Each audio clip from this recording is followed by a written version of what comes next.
Bismillahirrahmanirrahim. Innal hamdalillah. Wassalatu wassalamu ala Rasulillah wa ala alihi wa sahbihi wa man tabi'ahu wa wala. Amma ba'd. Tersambung pengajian Kitab Tauhid.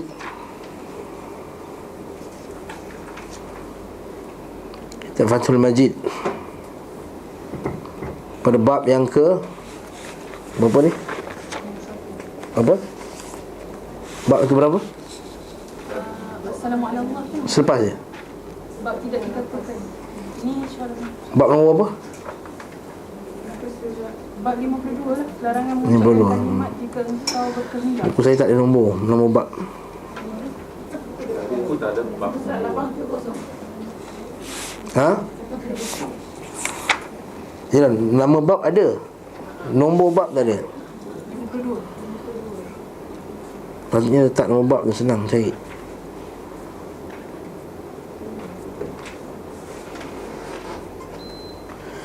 Pada bab yang ke-52 kita masih lagi membincangkan perkara yang berkaitan dengan akidah dari segi lafaz. Lafaz. Kalau kita tengok buku ni, dia mula-mula dimulakan dengan syirik-syirik akbar yang banyak orang lakukan. Syirik-syirik akbar, syirik-syirik besar. Sembah kubur, nazar, sembelih, sujud, tangkal-tangkal, semua syirik-syirik akbar yang besar, yang awal-awal tu. Kemudian dia masuk pula yang kedua, syirik berkenaan dengan masalah hati, tawakal, riak, cinta, harap, takut. Dia tengah tu. Dan di hujung kitab, dah bab yang ke-40 lebih ke atas, 45 ke atas, dia dah start dah membincangkan tajuk-tajuk berkenaan dengan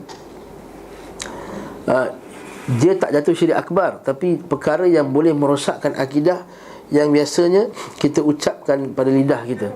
Dia panggil syirik asghar, ataupun perkara itu dia tak syirik pun, tapi boleh merosakkan, kita kata menghilangkan kesempurnaan tauhid, ataupun dia boleh membawa kepada maksud yang boleh merosakkan tauhid. Walaupun perkataan itu sendiri tak rosakkan tauhid, tapi boleh merosakkan makna tauhid ataupun kesempurnaan iman. Jadi bab inilah bab doa dengan lafaz ya Allah, Allahumma ghfirli in syi'ta, qawlu Allahumma ghfirli in syi'ta. Maksud daripada bab ini adalah untuk menjelaskan hukum. Apakah hukum orang yang mengatakan Allahumma ghfirli in syi'ta. Jadi Al-Syekh rahimahullahu ta'ala hanya bawa satu dalil saja, dalilan wahidan saja untuk bab ni. Dan dia adalah hadis daripada hadis Abu Hurairah yang diriwayatkan oleh Al-Imamul Bukhari dan Muslim. Jadi kita bacalah bab ni. Kita baca fi sahih an Abi Hurairah radhiyallahu anhu anna Rasulullah sallallahu alaihi wasallam qala la yaqul ahadukum Allahumma ighfirli in syi'ta, Allahumma arhamni in syi'ta, liya'zimal mas'alata fa inna Allah la mukriha lah. Wa li Muslim wal yu'azzim ar-raghbah fa inna Allah la yata'azamahu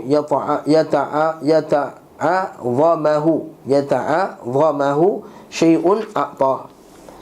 Diriwayatkan dalam Sahih Bukhari dan Muslim daripada Abu Hurairah radhiyallahu anhu wa Rasulullah sallallahu alaihi wasallam bersabda, janganlah ada seseorang di antara kamu yang berdoa, ya Allah, ampunilah aku jika engkau menghendaki. Ataupun dalam bahasa yang mudah, ya Allah, kalau kau nak ampunkan, kau ampun, ya Allah. Kalau tak ampunkan, tak apa, aku redha. Itu perkataan orang sufi yang ghulat, yang telah menyimpang. Ada sebahagian, ya Allah, tak kisahlah dalam neraka ke kau masukkan aku ataupun dalam syurga, janji kau redha. Mana boleh kata macam tu? Sebab bersalahan dengan sifat Allah Ta'ala yang maha adil, yang maha pemurah, lagi maha penyayang, Ar-Rahim, Rahman dan lain-lain. Menyalahi sifat adil Allah Ta'ala untuk dia meletakkan orang yang baik dalam neraka. Mustahil bagi Allah Ta'ala. Sifat adil dia tu menyalahi sifat Allah Ta'ala yang maha penyayang untuk dia masukkan orang yang tak layak masuk neraka, dia masukkan. Waktu kita kata orang yang ucapkan kata-kata tu, dia sangka kononnya bagus dia kata macam tu. Sebenarnya dia sedang mengutuk sifat Allah Subhanahu Wa Taala, iaitu Ar-Rahim. Allah Ta'ala Asy-Syakur, Maha bersyukur, Maha membalas hamba-Nya. Ya benar, ada hadis Nabi SAW, "Lau 'adzaballahu ahlas samawati wal ard wa ahlas ard wa huwa yu'adzibuhum ghaira barruhum wa fajiruhum wa yu'adzibuhum ghaira zalimin lahum." Hadis riwayat Ahmad, hadis sahih. Nabi kata, kalau Allah Ta'ala mengazab semua penduduk bumi ini, sama ada yang baik ataupun yang jahat, maka Allah Ta'ala tak zalim kalau dia azab. Masya Allah, maksud hadis apa? Kenapa kalau Allah Ta'ala azab orang jahat, makruf lah. Kalau Allah Ta'ala azab orang baik pun, Allah Ta'ala tak zalim. Sebab apa? Hak Allah untuk bersifat demikian. Hak Allah untuk mengazab orang yang baik? Bersifat demikian. Bukan. Ya betul. Tak. Azab di neraka, bukan kat dunia. Hadis kata, kalau Allah Ta'ala mengazab ahli langit dan ahli bumi, kesemuanya baik dan jahat, Allah Ta'ala balas, Allah Ta'ala azab. Allah Ta'ala azab mereka dalam keadaan Allah Ta'ala tak berlaku zalim kepada mereka. Maksudnya ada orang baik, Allah Ta'ala azab dia juga.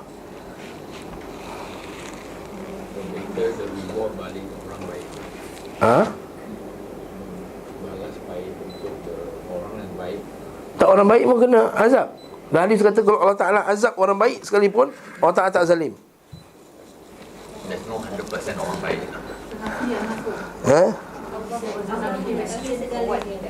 Apa dia?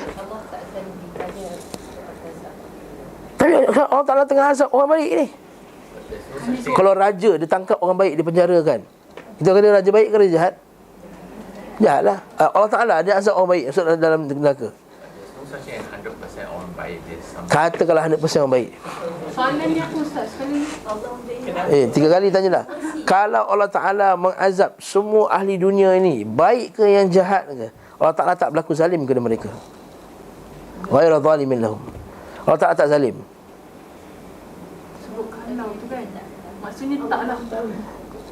Saya kata, hadis tu kata kalau Allah Ta'ala azab. Maksudnya taklah, sebab disebut kalau kan. Cerita-cerita kalau Allah Ta'ala azab pun Allah Ta'ala tak zalim. Maksudnya kalau Allah Ta'ala azab betul-betul pun, kalau Allah Ta'ala azab, Allah Ta'ala tak zalim. Betul lah. Maksudnya kalau Allah Ta'ala masukkan orang baik dalam neraka, dia tak zalim ke?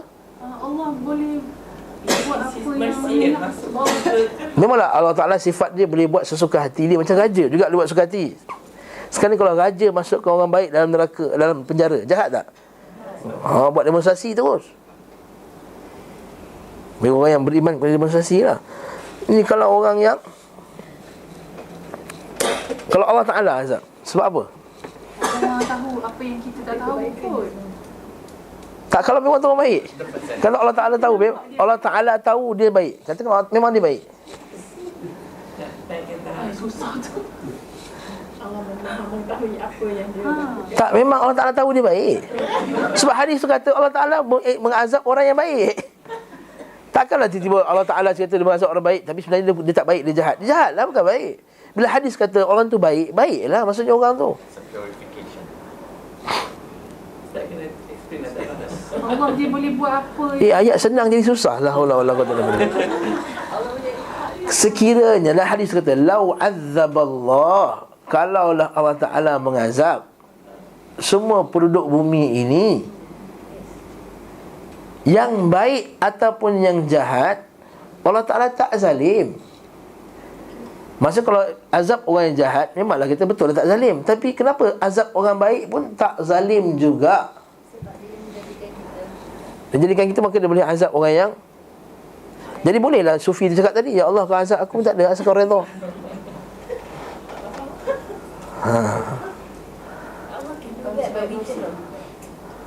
Tak bukan kita, Allah can do that, Allah cannot do that. Sekarang ni tak bersalahan ke dengan sifat Allah Ta'ala yang maha adil? Adakah adil bagi Allah Ta'ala mengazab orang yang baik?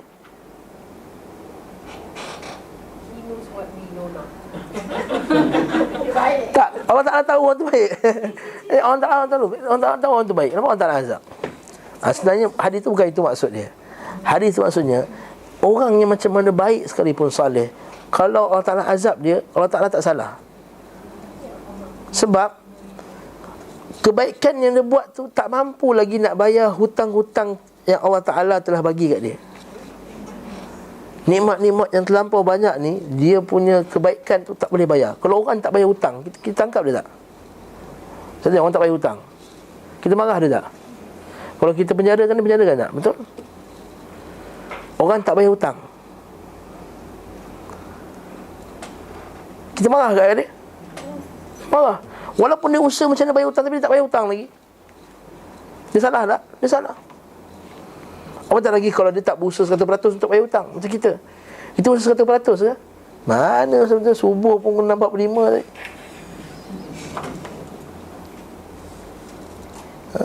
Ni pagi dia buat maksiat, tak patuh perintah Allah.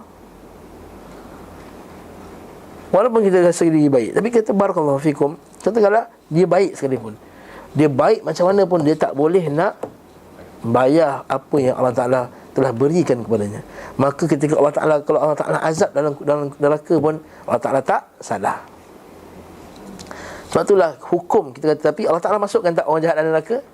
Tak. Allah Ta'ala takkan bersalahan dengan sifat rahmat Allah Ta'ala untuk memasukkan orang baik dalam neraka. Oleh itu Allah Ta'ala masukkanlah orang yang beramal baik ini ke dalam syurga kerana rahmat Allah.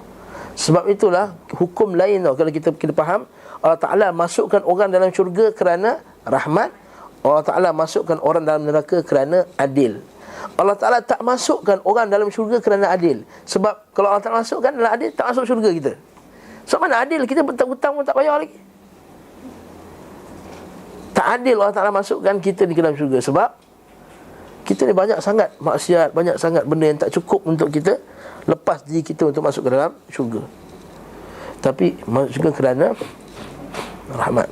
Habis Allah Ta'ala kata dalam Quran, fadkhulul jannata bima kuntum ta'malun, maka bima kuntum taksibun, masuklah syurga dekat atas apa yang kamu telah lakukan. Itu kamu lakukan, taksibun, kamu yang usahakan.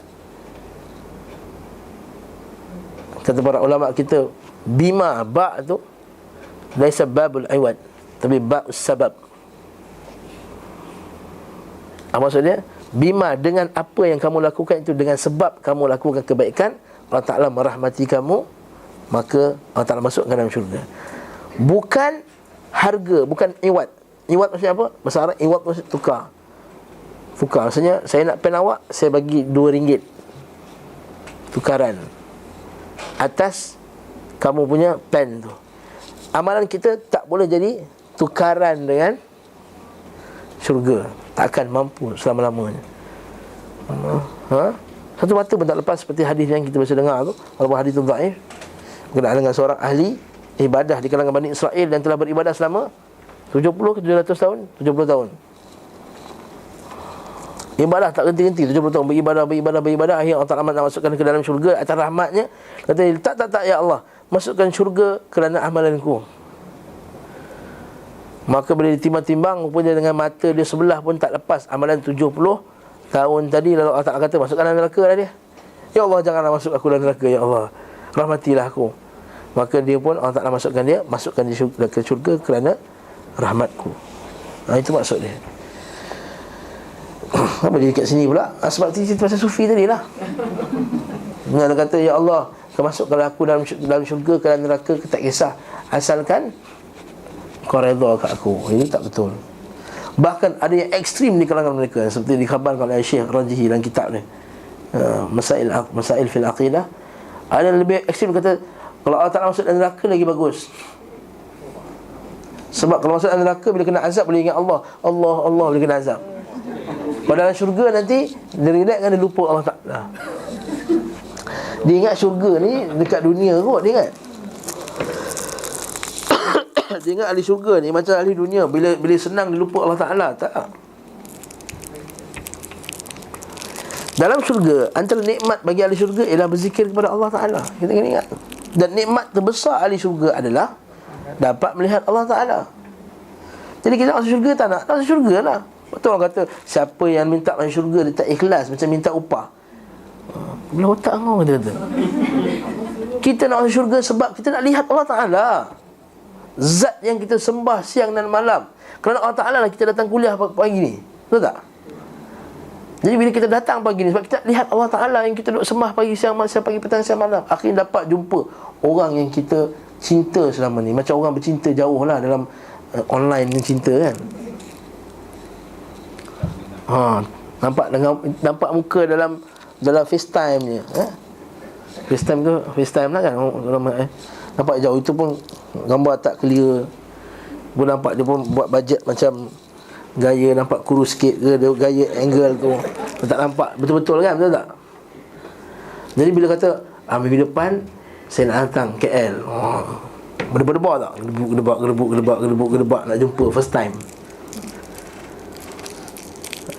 Itulah kita dengan Allah Subhanahu Wa Taala yang kita siang dan malam beribadah. Sebab tu banyak hadis Nabi SAW, dia kata apa? Sesiapa yang mengamalkan sekian untuk mencari wajah Allah, saya menuntut ilmu untuk mencari wajah Allah, maka siapa yang tundukkan dirinya untuk menghadapkannya wajah ni kepada wajah Allah, inni wajjahtu wajhiya lillazi fatara as-samawati wal ard, aku telah menghadapkan wajahku kepada Allah Ta'ala yang telah menciptakan langit dan bumi. Mana wajah Allah, wajah Allah. Jadi ahli sunnah mengisbatkan Allah Ta'ala itu ada wajah, tapi jangan sama wajah macam wajah kita pula. Senang kaedah tu. Maka ada yang sufi yang katakan sedemikian. Kalau kena azab dia ingat Allah Ta'ala, dia tak tahu hadis Nabi SAW. Betul lah Imam Syafi'i kata tasawuf ni buat orang jadi bodoh. Tasawuf yang menyimpang lah. Tasawuf yang sunnah dengan maksud tasawuf, dengan maksud menyucikan hati, itu semua bagus lah. Menyucikan hati, bersihkan hati dari perangai-perangai yang buruk, itu pun memang wajib kena belajar. Tapi kalau kamu nak namakan itu tasawuf, namakanlah asalkan ikut Quran dan sunnah Nabi SAW. Sebab tu kata, janganlah ada di antara kamu yang berdoa, ya Allah ampunilah aku jika engkau kehendaki. Maksudnya apa? Maksudnya seolah-olah kalau Allah Ta'ala, dia rasa macam dia tak layak untuk Allah Ta'ala ampunkan dia. Sebab dia terlalu banyak dosa. Atau berdoa, ya Allah limpahkanlah rahmatmu kepadaku jika engkau menghendaki. Ya Allah, berilah aku kejayaan dalam peperiksaan ni kalau engkau menghendaki, ya Allah. Tak boleh. Soal kadang-kadang dia percaya bahawa tak apa, tak minta betul-betul pun Allah Ta'ala buat yang terbaik, bagi yang terbaik untuk kita. Tak betul. Ya betul, kalau tak dapatlah apa yang kita minta, Allah Ta'ala akan bagi yang baik untuk kita. Sebab kita telah berdoa kepada Allah. Sebab cara Allah Ta'ala memustajabkan doa kita semua makruf, iaitu dengan dia bagi, ataupun dia tangguh, ataupun dia tukar dengan satu keburukan, dia tolak keburukan yang lain. Ya, tapi ketika minta, kita kena minta sungguh-sungguh. Macam orang sakit contohnya, ya Allah bagilah aku kesembuhan, ya Allah bagilah aku kesembuhan. Minta sungguh-sungguh kesembuhan. Walaupun kita tahu kalau kita tak sembuh, Allah Ta'ala akan, kalau kita sabar atas kesakitan tadi, Allah Ta'ala akan bagi ganjaran. Tapi berdoa untuk mendapat kesembuhan itu, meminta sungguh-sungguh, itu juga part of kita beriman dengan Allah Subhanahu Wa Ta'ala. Ini kadang-kadang orang tak faham. Jadi tak payah doa, tak apa, Allah Ta'ala bagi yang baik. Kenapa nak doa? Sebab Allah Ta'ala pasti akan bagi yang terbaik untuk kita. Jadi tak semestinya kalau Allah Ta'ala bagi sesuatu untuk menyesatkan engkau. Kalau Allah Ta'ala bagi sesuatu untuk menyesatkan engkau, kalau kamu tak nak patuh dan taat perintah Allah Subhanahu Wa Ta'ala, bahkan bersalahan pula dengan hadis Nabi SAW yang Nabi suruh berdoa kat dia. Nabi suruh berdoa kepada Allah SWT. Dia tu Allah, berdoa kepada Allah Ta'ala. Man lam yas'alillahi yaghdab alaih. Hadis yang biasa kita dengar, siapa yang tak nak mohon kepada Allah, Allah Ta'ala murka kepadanya. Tapi hadis tu pula orang baca untuk orang yang tak nak baca doa lepas sembahyang pula. Dia baca, buat ni, buat puak ni tak nak baca doa dengan imam lepas sembahyang. Dia tak dengar ke siapa yang tak berdoa kepada Allah, Allah Ta'ala murka kepada dia. Itu cerita lain pula. Bismillah. Tapi hendaklah berkeinginan kuat. Falyazim al-mas'alah. Maka hendaklah dia memohon dengan kuat dengan permohonannya, kerana sesungguhnya Allah tiada sesuatu pun yang memaksanya untuk buat sesuatu. Maksudnya bukanlah kalau Allah Ta'ala bagi juga kita pengampunan walaupun kita berdosa, adakah itu Allah Ta'ala bagi dengan keadaan terpaksa? Tak, Allah Ta'ala tak buat satu perkara dalam keadaan terpaksa. Ini macam kes yang dulu, yang orang sakit tu, yang dia kata, ya Allah, kalau kau nak masukkan aku dalam syurga, maka azabkanlah aku kat dunia ni dulu, supaya aku tak ada dosa akhirat kelak. Adakah Allah Ta'ala begitu kedekut sampai dia kena azab dulu baru dia nak masuk kita dalam syurga? Yang antara cara Allah Ta'ala masuk dalam syurga ialah pembersihan. Dan pembersihan tu banyak cara. Pembersihan tu adalah dengan cara Allah Ta'ala timpakan ujian, pembersihan. Azab kubur, pembersihan. Azab akhirat, pembersihan. Taubat itu pembersihan. Ada banyak cara pembersihan. Tapi sekiranya semua ni tak ada, Allah Ta'ala boleh tak masuk dalam syurga juga? Boleh juga. Boleh juga. Sebab itulah kita i'tiqad, kita kata orang yang berdosa ni tahta masyiatillah, di bawah kehendak Allah. Kalau Allah Ta'ala ampun, kalau Allah Ta'ala boleh ampunkan. Sebab itulah bila kita faham masalah ni, kita tak akan pandang orang yang buat maksiat tu macam dia tu ahli neraka confirm 100%, dan dia rasa diri dia ahli syurga. Tak. Dia akan rasa yalah orang tu maksiat tu, kita engkar atas maksiat dia, tapi kita tak rasa kita ni lebih ahli syurga daripada dia. Dari Nabi SAW yang kita baca dalam hadis Riyadhus Shalihin, man alladhi yata'alla alayya alla aghfira li fulan wa qad ghafartu dhanbahu. Siapa yang berani yang mengatakan bahawa aku takkan ampunkan fulan dan fulan, sebenarnya aku telah ampunkan fulan dan fulan, walaupun dia tu ahli maksiat. Tapi hadirin jangan baca kat ahli maksiat, nanti kan dia teruskan maksiat dia. Ahli maksiat kita baca hadis-hadis azab, dia jadi okey, lepas tu baru cerita hadis. Maksudnya Allah tiada sesuatu pun yang memaksanya untuk berbuat sesuatu. Disebutkan dalam hadis Sahih Muslim, dan hendaklah ia membesarkan harapannya liyu'azzimar raghbah, dan semua tidak akan terasa berat baginya sesuatu yang dia berikan. Kandungan bab ini, dilarang mengucapkan jika engkau menghendaki dalam berdoa. Alasannya ucapan ini menunjukkan seakan-akan Allah merasa berat dengan permintaan hambanya, atau merasa terpaksa untuk memenuhi permohonan hambanya. Diperintahkan untuk berkeinginan kuat dalam berdoa, bahkan bila minta apa-apa sekalipun. Dalam hadis Nabi SAW, beberapa hadis dhaif kan, Nabi kata, hendaklah kau minta kepada Allah walaupun kau minta tali kasut engkau. Minta tali kasut pun kena doa, dan berdoa untuk dapat tali kasut pun tak jadi masalah. Macam kita kata, minta-minta lah buka lagi kedai karipap ni. Awak itu pun doa ke? Ya Allah, janganlah kau tutup kedai karipap ni. Itu pun nak doa ke tu? Karipap pun nak doa? Tak, doa. Macam kita nak datang dengan taklim, tengok orang jam, ya Allah bagilah ada parking. Betul tak? Ya Allah bagilah ada parking. Tapi parking pun besar kat sini. Bagilah ada parking. Ya Allah bagilah ada tempat duduk nanti time kuliah Ustaz Halim nanti. Ya Allah bagilah. Benda-benda macam ni kita mohon kepada Allah Ta'ala juga, kerana tidak ada benda yang lekeh kita mohon kepada Allah SWT. Yang Nabi larang doa-doa benda yang dosa, benda yang doa yang putuskan silaturrahim, doa yang takalluf. Kalau doa yang takalluf tahu? Takalluf itu kita detailkan sangat doa tu. Ya Allah berilah aku kerusi kat San Taklim, kerusi tu belah kanan ujung, supaya itu takalluf. Macam nak minta suami lah, saya kata dulu kan, saya contoh dulu kan, ya Allah berilah aku suami, muka dia Chinese look sikit, tinggi dia 6 kaki, badan dia tough, tak gemuk sangat, okey, badan yang ngam-ngam, kaya, itu takalluf. Itu tak termasuk dalam bab tadi, itu takalluf. Ya Allah berilah aku suami yang saleh, yang bagus, dah cukup lah. Itu kita kata detail. Macam orang doa yang dalam solat witir kan, ya Allah bagilah aku cawan dalam syurga daripada luk-luk, daripada ni semua. Dia minta cawan daripada sekian. Kita tak perlu sebut benda tu. Masuk dalam syurga, ya Allah akan dapatlah benda-benda tu semua. Tak perlu kata, ya Allah aku dalam syurga, aku nak makan buah ni, aku nak makan buah ni. Tak perlu sebut dalam doa. Allah Ta'ala akan bagi kita apa yang Allah Ta'ala akan sediakan bagi ahli syurga.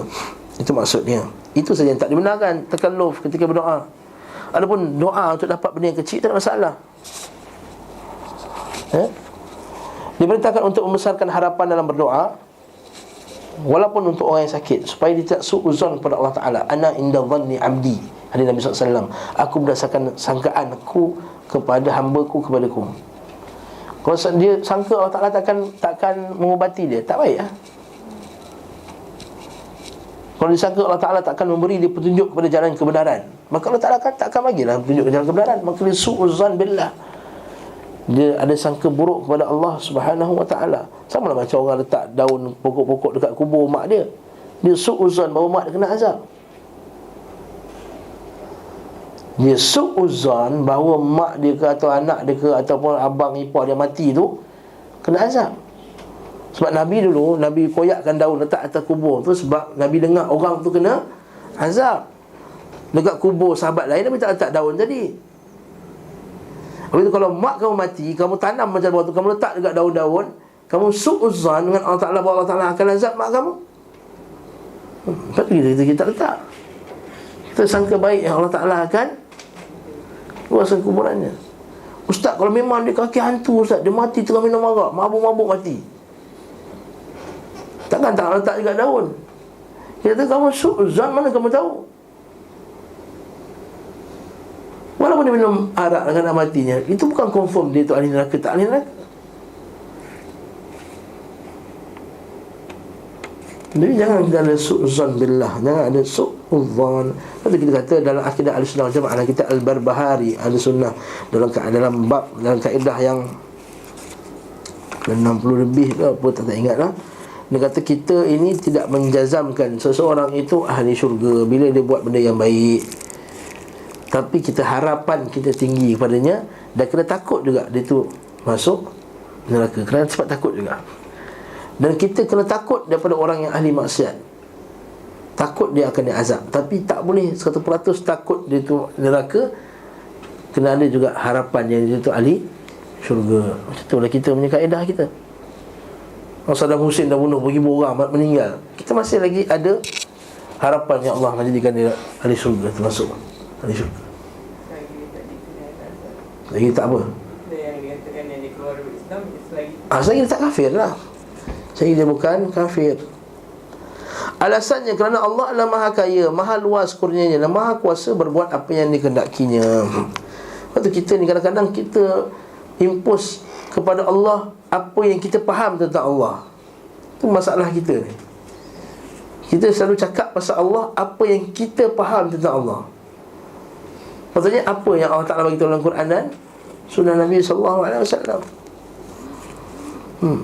Penjelasan bab qaul Allahumma ighfirli in syi'ta. Bab doa dengan lafaz ya Allah ampunilah aku jika engkau kehendaki. Hal ini tidak boleh kerana adanya larangan dalam hadis yang kita bacakan tadi. Bawah tu, bahasa terjemahan terus. Lain halnya dengan makhluk, kata Syekh, ia mungkin akan memberi permintaan orang yang meminta kerana ia mempunyai kepentingan dengannya. Dia mintakan, dia minta tolong, Ustaz tolong. Kata kalau aku tak tolong dia, nanti kan dia tak nak tolong aku nanti. Kadang-kadang manusia macam tu. Tak? Waktu masa kita ada jawatan, bukan main baik dia dengan kita. Dan tak ada jawatan, dia tak baik dah. Itu kalau yang paling teruk lah tu, itu berkawan kerana dunia. Ataupun yang second level, iaitu bila kita tak buat baik dengan dia, kita kata nanti lepas ni kita nak harapkan bantuan dia, lalu kita pun bantu dia. Maksudnya kita bergantung antara satu sama lain di dunia ini. Lepas tu kataan insan, biasanya orang terjemahkan insan, asal dia apa? Nasya, lupa kan. Syekh Salih Utsaimin rahimahullah, dia kata sebenarnya yang lebih tepat adalah al-insan tu ins, alif nun sin tu, iaitu makhluk yang tak boleh duduk seorang-seorang. Dia terpaksa berinteraksi dengan orang lain. Dia terpaksa harapkan antara satu sama lain dalam dia nak hidup.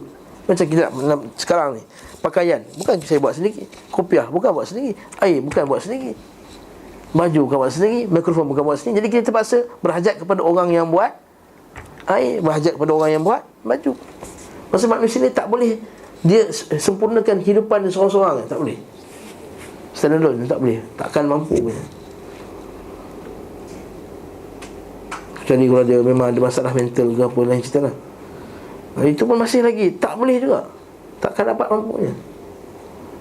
Takkan baju dia nak pergi tanam pokok kapas, lepas tu dia nak buat mesin kapas, lepas tu dia semua daripada A sampai Z. Maksudnya start dia sebelum dia buat baju tu, dia bogel sepanjang tu. Sebab dia nak buat baju sampai baju tu siap, hantar kan. Maksudnya dia terpaksa berharap. Tu insan, kata Syekh Ibn Utsaimin rahimahullah ta'ala dalam syarah kitab Tauhid. Lalu dia kata apa? Oleh kerana atau kerana ia takut kepadanya. Betul tak? Pergi buat kerja, takut bos, takut tak dapat gaji, takut tak dapat duit, takut tak dapat projek, atau kerana punya harapan dengannya. Saya sebut tadi dah, kita nakkan something daripada dia. Lalu orang itu memberi apa yang diminta dengan terpaksa. Maka peminta tersebut bererti menggantungkan keberhasilan hajatnya atas dasar kehendak orang yang diminta. Takut kalau ia memberi dengan terpaksa. Lain halnya dengan Tuhan alam semesta, Dia yang maha suci. Tidak patut baginya hal seperti itu kerana kesempurnaan kekayaannya dan ketidakperluannya, ketidakkebutuhannya dalam buku ni ketidakkeperluannya dari seluruh makhluk. Maksudnya Allah Ta'ala tak perlukan makhluk. Kenapa pula dia nak kena macam terpaksa bagi pula? Tak ada benda yang Allah Ta'ala bagi kepada kita dalam keadaan terpaksa. Sebab itulah bila hadis berkenaan dengan hak Allah ke atas hamba dan hak hamba ke atas Allah, kita kena faham betul-betul hadis tu, supaya kita tak termasuk dalam golongan Mu'tazilah. Apa maksud Ustaz? Kita biasa dengar tak hadis berkenaan dengan Muaz bin Jabal? Yang kita dengar hadis tu dalam bab pertama dalam kitab Tauhid. Kan Muaz bin Jabal, Nabi tanya, "Wahai Muaz, apakah hak Allah ke atas hambanya?" Betul tak? Itu hak yang Allah Ta'ala tuntut daripada hambanya, iaitu hamba kena sempurnakan. Dan hak apakah pula hak hamba yang hamba boleh tuntut ke atas Allah? Lalu Muaz kata, Allah Ta'ala lebih mengetahui. Lalu Allah Ta'ala kata, Nabi kata, hak hamba ke atas Allah, hak Allah ke atas hamba apa dia? Iaitu kita kena beribadah kepadanya dan tidak mensyirikkan Allah. Dan hak hamba pula yang kita boleh tuntut daripada Allah Ta'ala tak azab kita kalau kita menyembah Allah Ta'ala dan tidak mensyirikkan Allah. Apa maksud hak kita ke atas Allah? Adakah maksudnya Allah Ta'ala terpaksa bagi kat kita? Tak, sebenarnya. Sebab itulah dalam hadis kata, hak itu sebenarnya hak al-fadlu war-rahmah semata-mata. Bukan hak macam kalau kita tak buat, Allah Ta'ala berdosa, Allah Ta'ala bersalah. Sebab tak ada benda yang kalau Allah Ta'ala tak bagi kepada kita yang dia akan rasa dia akan bersalah. Tak. Kalau Allah Ta'ala tak bagi kita makan langsung, tak bagi kita pakaian, tak bagi apa, semua zero, Allah Ta'ala bersalah tak? Tak, sebab dia yang cipta kita, tak bersalah langsung.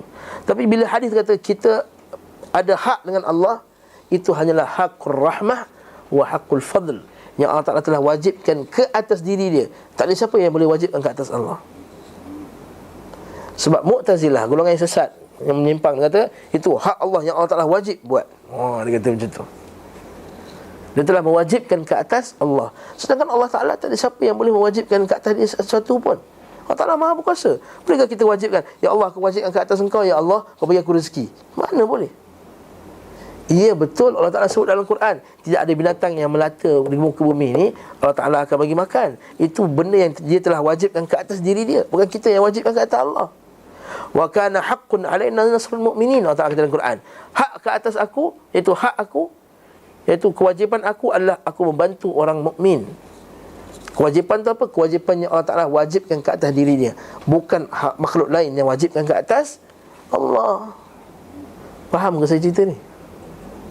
Dia beza tau. Bila kita hak manusia antara manusia, kalau saya tak buat, saya bersalah kepada dia. Betul tak?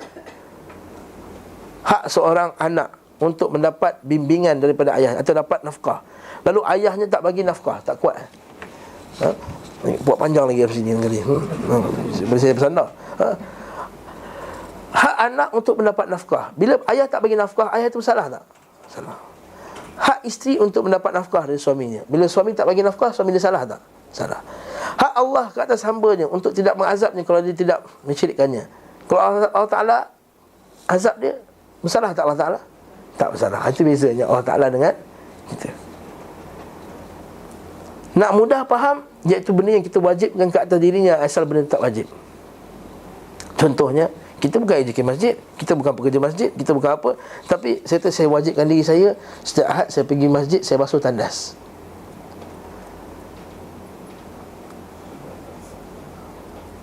Lepas tu 2 minggu dia buat, minggu ketiga dia tak buat.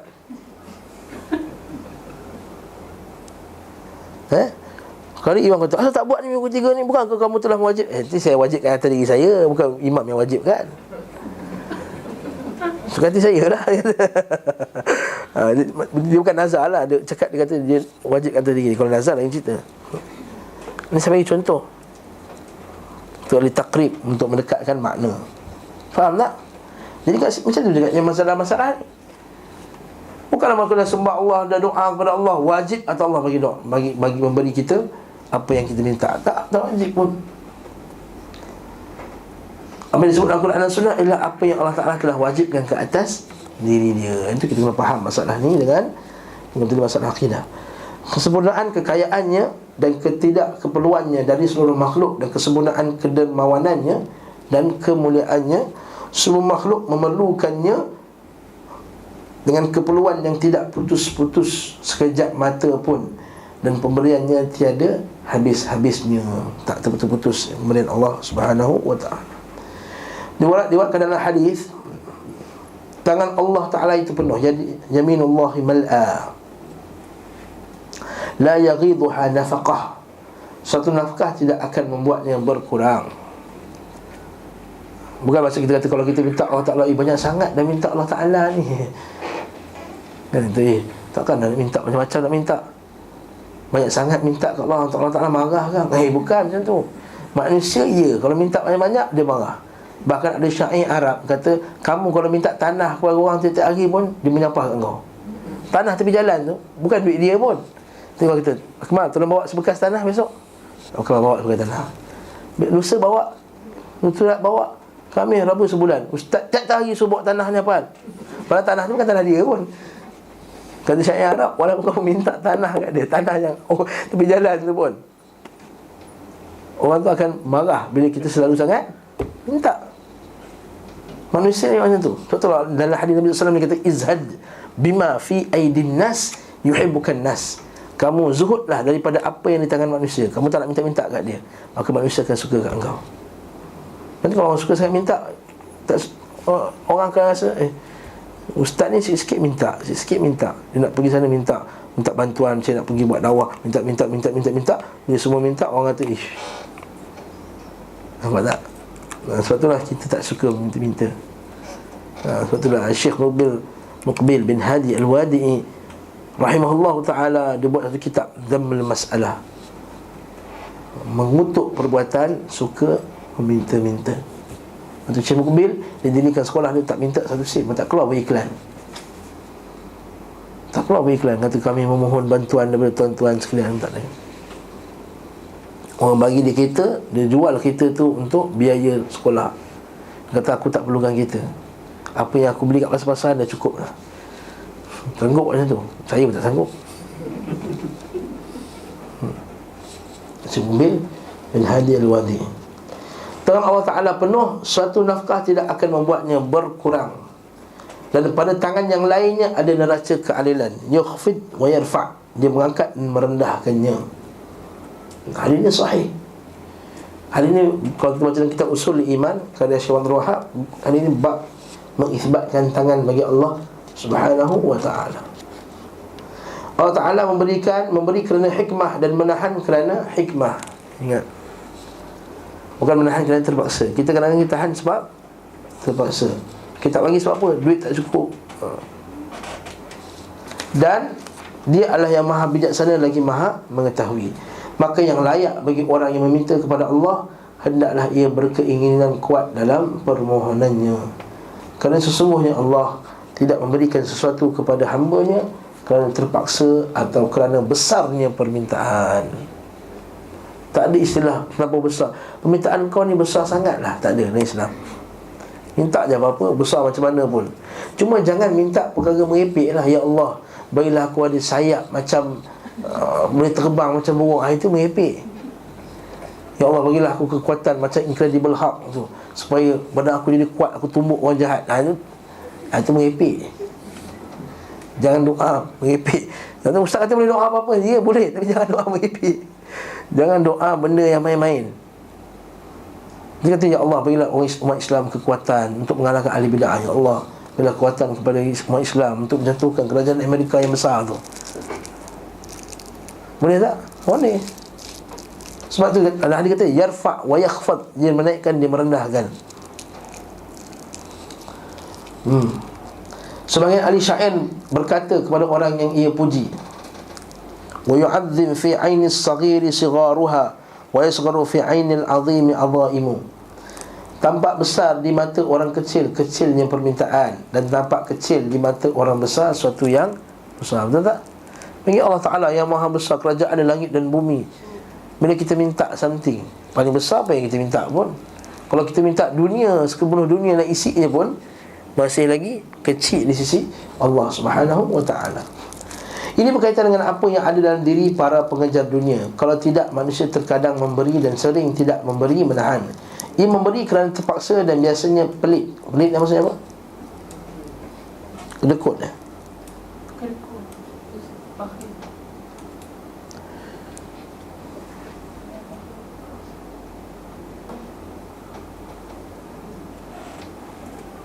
Pelit tu kedekut lah.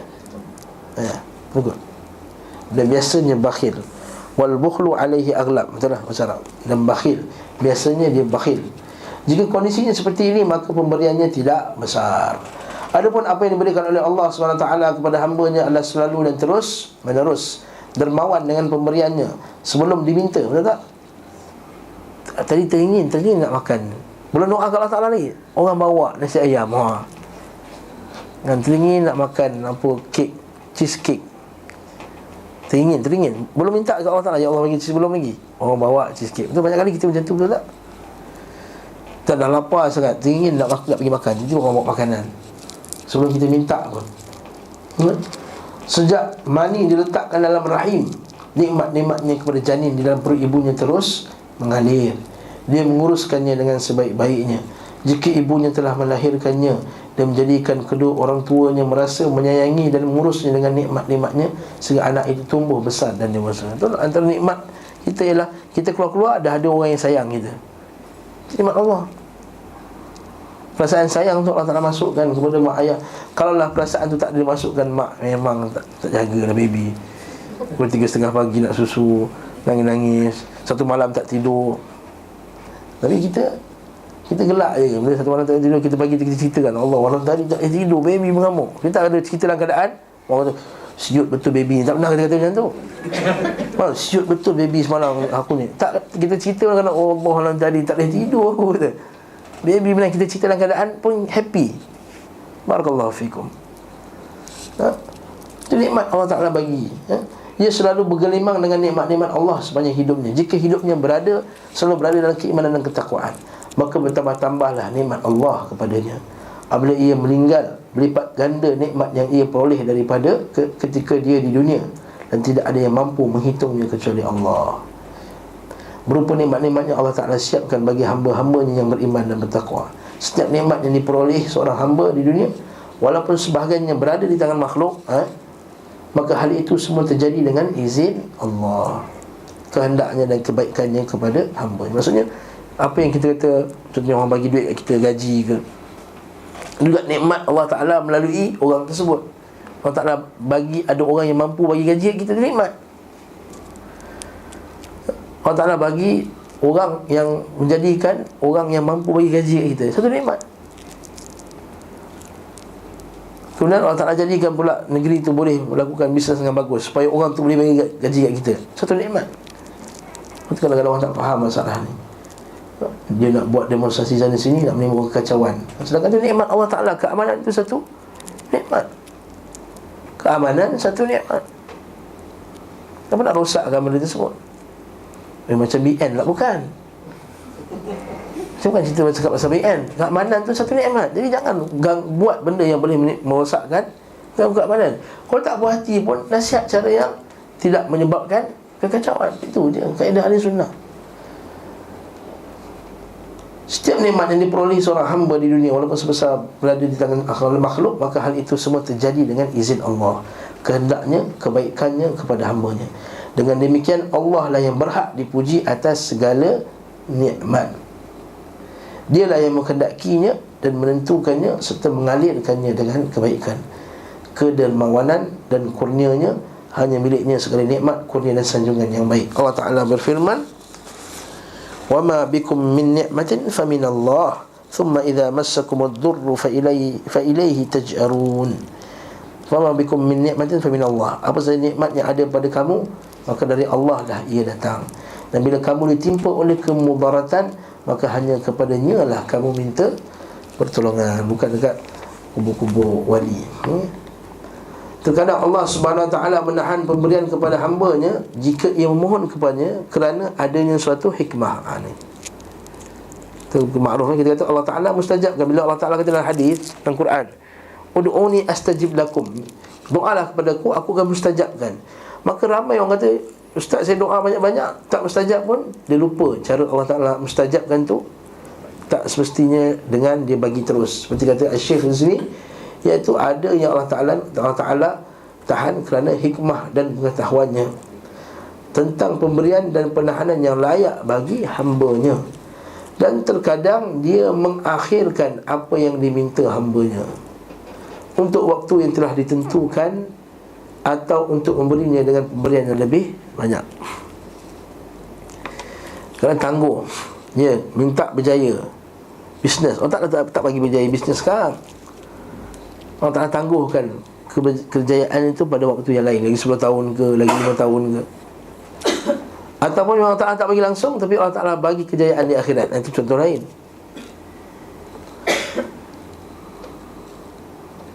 Atau memberikannya pemberian yang banyak. Atau dia tangguh tapi nak bagi something yang lagi banyak. Maha suci Allah Tuhan semesta alam. Kalau kita fikir logik macam tu juga. Anak kita pergi Jasko, kata, ayah nak mainan. Kita tahu lagi 2 minggu lagi 2 minggu lagi kita akan dapat gaji. Ini contoh manusia. Sekarang ni tengah gaji ciput, kita nak bagi, tapi kalau bagi sekarang dapat hadiah kecil, kita kata tak apalah, nanti lagi 2 minggu lah ayah bagi. Kalau kita Allah ayah ni jahat, Allah tak nak bagi sekarang pun, dia bising. Lagi 2 minggu. Tengok lagi 2 minggu dapat lagi besar. Sebab lagi 2 minggu kita dapat gaji. Lagi ni tak dapat gaji lagi. Ini kita cerita pasal masalah manusia. Allah Ta'ala tak perlu tunggu gaji dulu, tapi Allah Ta'ala kadang-kadang tangguhkan untuk kebaikan kita. Manusia pun buat benda tu, tapi kita dengan Allah Ta'ala kita bergigil. Kenapa Allah Ta'ala tak bagi sekarang? Kenapa Allah tak bagi? Sebab kita lupa Allah Ta'ala akan bagi yang lebih besar, yang lebih baik. Maha suci Allah Tuhan semesta alam. Sikit lagi, wa yu'adzimur raghbah, adalah dia membesarkan harapannya. Maksudnya dalam permintaan hajatnya kepada Tuhannya, sesungguhnya Allah memberi permintaan yang besar kerana kedermawanan, kurnia dan kebaikan. Allah Ta'ala tidak merasa diberatkan oleh sesuatu yang Dia berikan. Maksudnya tidak ada sesuatu yang berat bagi Allah walaupun terasa berat bagi seorang makhluk. Kerana orang yang meminta kepada makhluk, ia tidak memintanya kecuali sesuatu yang mudah baginya untuk dia kabulkan. Betul tak? Kita ni kalau minta tolong kat orang, kita tahu orang tu mampu. Kalau orang tak mampu, kita minta tolong kat orang tu.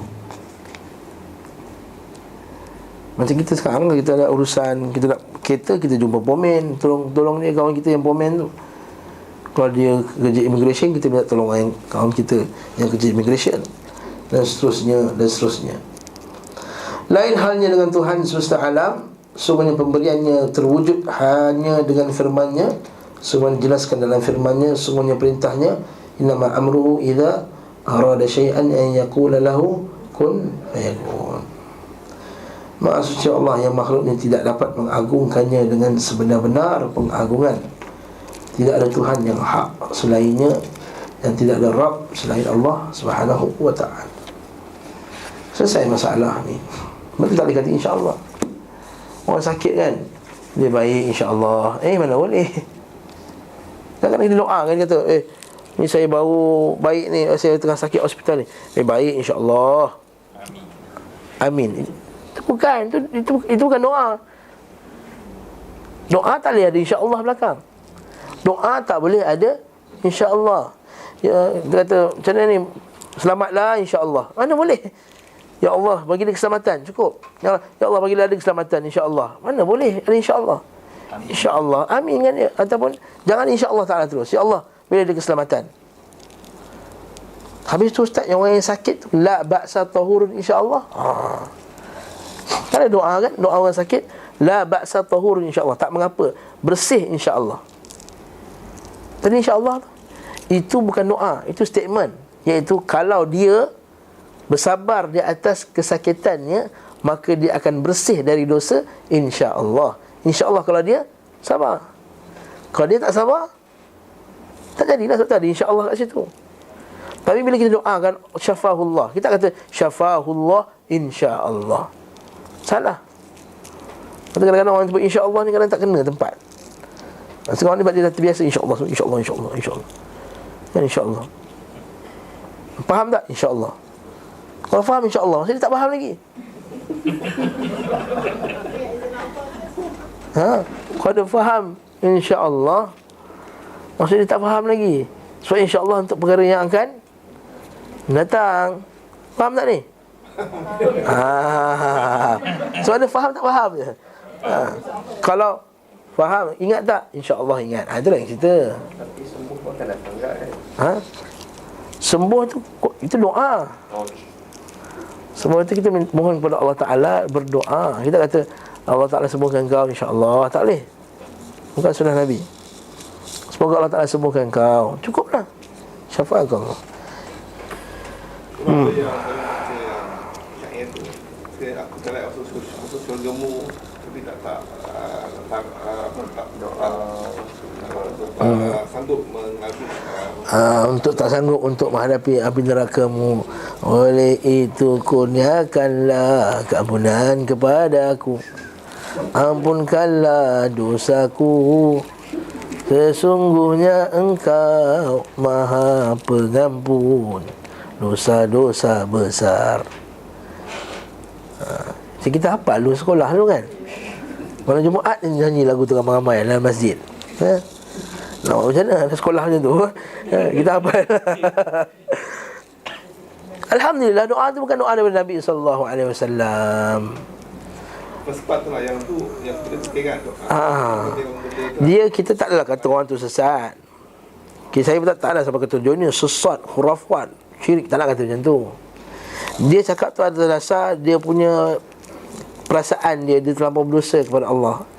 Ya Allah, Tuhanku, aku tidak layak masuk syurga-Mu, namun aku tak sanggup untuk masuk neraka-Mu. Jadi nak masuk mana sebenarnya? Dia nak masuk mana sebenarnya? Dia nak masuk syurga sebenarnya. Tapi cara dia cakap dengan Allah Ta'ala tu, dia kata, aku ni tak layak nak masuk syurga-Mu ya Allah, tapi tak layak, tapi aku tak sanggup masuk neraka. Maksudnya dia nak apa? Dia nak syurga lah sebenarnya. Tapi cara dia cakap tu, dia rasa takkanlah aku nak minta ya Allah bagilah aku syurga. Macam tu lah. Yang sebenarnya salah juga. Sebab kita ni idza sa'alta fas'alil firdaus. Tapi kita kata mungkin perasaan dia mengalahkan dia. Mungkin dia rasa kita rasa confident sangat dengan amalan kita, dan kita terlampau tenang dengan dosa-dosa yang kita lakukan. Jadi bila kita minta syurga tu, ya Allah bagilah aku syurga, macam confident je dapat 100%. Sebablah kita meletakkan pada kita punya amalan kita ni bagus sangat. Tak. Berarti bila kita berdoa, dia kena dua-dua juga. Memang kita harapan tu kena tinggi. Ya Allah bagilah aku syurga firdaus ya Allah. Tapi setelah kita jalankan apa yang Allah Ta'ala perintahkan. Lepas tu iyyaka na'budu wa iyyaka nasta'in. Hanya kepada kamu kami sembah ya Allah, hanya kepada kamu kami minta pertolongan. Maksudnya sebelum nak minta pertolongan ke Allah, masuk kita dalam syurga, kamu kena sembah Allah Ta'ala dulu. Tapi kamu tak sembah Allah Ta'ala betul-betul, kamu nak minta sesuatu kepada Allah Ta'ala. Itu maksud doa tu. Lepas tu kita tak nak salahkan 100% dah. Kita nak kata khurafat apa semua, walaupun tak sabit daripada Nabi. Bukan doa Nabi pun, dan bukan doa Imam Syafi'i pun. Seperti ada setengah-setengah orang duk cerita sana sini, kata berani mereka mengatakan doa Imam Syafi'i tak betul apa semua. Bukan doa Imam Syafi'i. Itu doa yang diriwayatkan, dikatakan bahawa ia doa daripada Rabi'atul Adawiyah. Rabi'atul Adawiyah, Al-Adawiyah, dia daripada puak Adawi. Adawi tu dekat Mesir tu. Bukan nama dia Adawiyah. Kalau kita Rabi'ah Melayuiyah lah, Rabi'ah Jawiyah, Jawa, Rabi'ah Banjariyah. Adawiyah tu bangsa dia puak Adawi. Orang tak nama anak dia Adawiyah kan. Sebab ada nasib Rabi'atul Adawiyah. Adawi tu puak Adawi. Patah balik cerita tadi, maka kita kata pakai doa Nabi lah habis cerita. Allahumma inna nas'aluka al-jannah wa ma qarraba ilaihi min qawli wal amal. Nampak doa Nabi cantik. Doa Nabi, ya Allah, aku mohon padamu syurga, tapi ditambah apa lepas tu? Allahumma inni as'aluka al-jannata wa ma qarraba ilaiha min qawli wal amal. Cantik Allah Ta'ala Nabi ni doa. Ya Allah, bagilah aku syurga dan apa-apa yang mendekatkan kepada syurga, termasuk daripada kata-kata dan amalan. Nak kata apa? Jangan minta syurga saja, jangan minta syurga saja, minta Allah Ta'ala bagi kita amal untuk masuk syurga tu. Wa a'udzu bika wa minal jannati wa ma qarraba ilaiha min qawli wal amal. Dan aku minta berlindung padamu ya Allah daripada neraka dan apa yang mendekatkan kepada neraka, sama ada kata-kata ataupun perbuatan. Bila minta syurga, Allahumma inni as'aluka ridhaka wal jannah. Ridha mesti datang dengan amalan. Jadi doa Nabi pun dah cukup lah. Tak payah kita nak doa fulan dan fulan. Maksud dia pula tak clear. Jadi ambil lah da'ma yuribuka ila ma la yuribuk.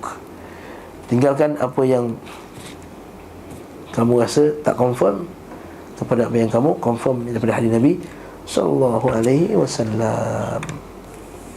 Selesai. Subhanakallahumma wa bihamdika la ilaha illa anta astaghfiruka wa atubu ilaik. Sallallahu ala Muhammadin wa ala alihi wa sahbihi wa sallama tasliman katsira. Walhamdulillahi rabbil alamin. Assalamualaikum warahmatullahi wabarakatuh.